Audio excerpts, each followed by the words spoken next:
J'aime beaucoup cette page d'évangile que nous venons d'entendre, qui est la fin de l'évangile de Saint Jean, avec Jésus qui avait dit à Saint Pierre, « Toi, suis-moi, toi, suis-moi, toi, suis-moi. » Donc, c'est là une belle parole que Jésus vient dire à chacun de nous. « Toi, suis-moi. Ne t'encombre pas d'autre chose. Viens, suis-moi. Suis-moi. » Mais je crois que Pierre n'a pas compris. Parce que Pierre doit être un peu comme nous. Il écoute un peu à moitié, ou il écoute ce qui l'arrange, et le reste, pout, flûte, zut. Et donc, qu'est-ce qu'il fait? Il dit, oui, mais et celui-là alors, qu'est-ce qui va arriver, quoi? Jésus est poli et ne lui dit pas, mêle tout. Occupe-toi de toi, me suivre, et ne t'embarrasse pas de ce que les autres vont devenir. Toi, suis-moi. Je crois que ça vaut la peine pour apaiser nos esprits, pour apaiser nos mécontentements, pour apaiser toutes sortes de choses, au lieu de faire gna sur les autres. Entendons Jésus, écoutons Jésus qui dit, mais tu veux pas perdre ta paix? Eh bien, suis-moi. Ne t'attache pas à des choses qui ne te regardent pas. Toi, suis-moi.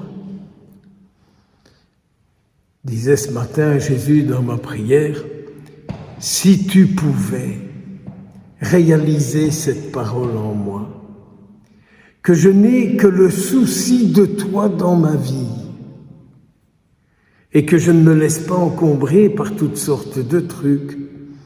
Tiens, celle-là aujourd'hui, elle n'est pas venue, c'est certainement parce qu'elle est là.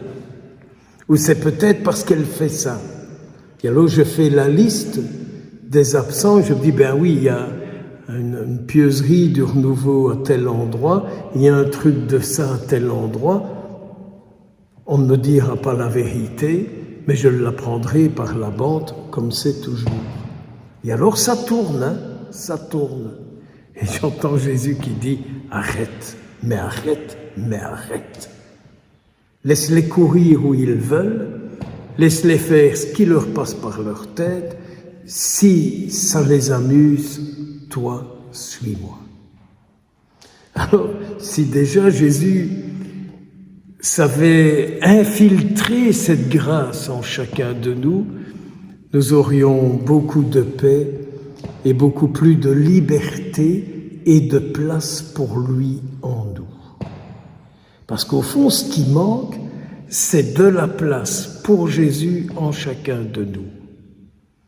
Si nous pouvions lui donner autant de place en nous que nous nous donnons à tout le reste, vous imaginez comme il serait présent chacun de nous. On n'aurait pas le souci des vacances, de la bouffe, des toilettes, d'où aller et comment arranger et papa. Toi, suis-moi. Alors, Seigneur Jésus, je ne sais pas comment tu vas faire en ce dernier jour de la neuvaine pour venir infiltrer ton esprit dans tout ça, afin que nous ne nous souvenions que d'une seule chose, de tout ce que tu as dit et de tout ce que tu as fait et de tout ce que tu promets. Ah Jésus, s'il te plaît, exauce-nous, mais de grâce, exauce-nous. Alors je reviens un peu à Saint Paul, parce que le pauvre Paul, il n'a eu aucun motif de condamnation, mais on s'est quand même arrangé pour isoler Saint Paul, pour qu'il ne puisse pas parler à trop de monde de Jésus. Vous savez qu'il y a des spécialistes pour isoler les gens, pour qu'ils ne parlent pas trop de Jésus.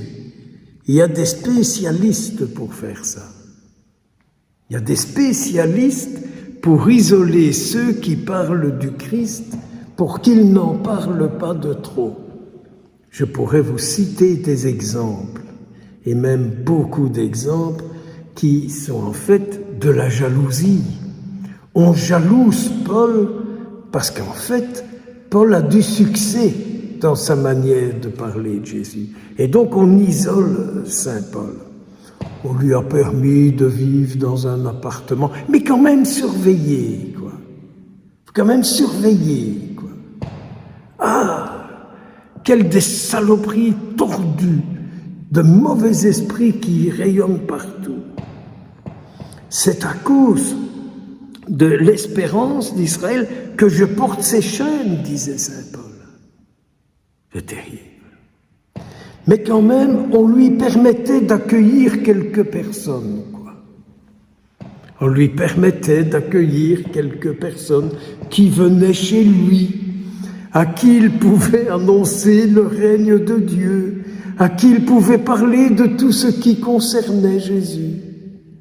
On lui permit quand même de recevoir quelques personnes pour faire ça, quoi. Vous savez, on a toujours comme ça des restes de gentillesse, des soupçons de bonté, au fond de la fausseté, quoi. Au fond de la fausseté. Alors, en cette veille de Pentecôte, avez-vous vu, sur ces deux passages d'Écriture, rapidement, le nombre de mauvais esprits qui sont mis en exergue? Avec l'Évangile, Saint Pierre mêle tout, qui veut foutre son nez partout. Et que ce qu'il a dit a provoqué une lecture sur Saint Jean, quoi. Il ne mourra jamais, celui-là. Parce qu'on accordait beaucoup d'importance à ce que Pierre disait. N'est-ce pas? On accorde parfois beaucoup d'importance à ceux qui parlent sans savoir. Ici, on en a un exemple concret. Et puis un autre mauvais esprit qui est une espèce de jalousie qu'on trouve dans les Actes des Apôtres. On va enfermer Saint Paul, on va le surveiller, mais enfin on le laissera quand même faire un petit truc, quoi.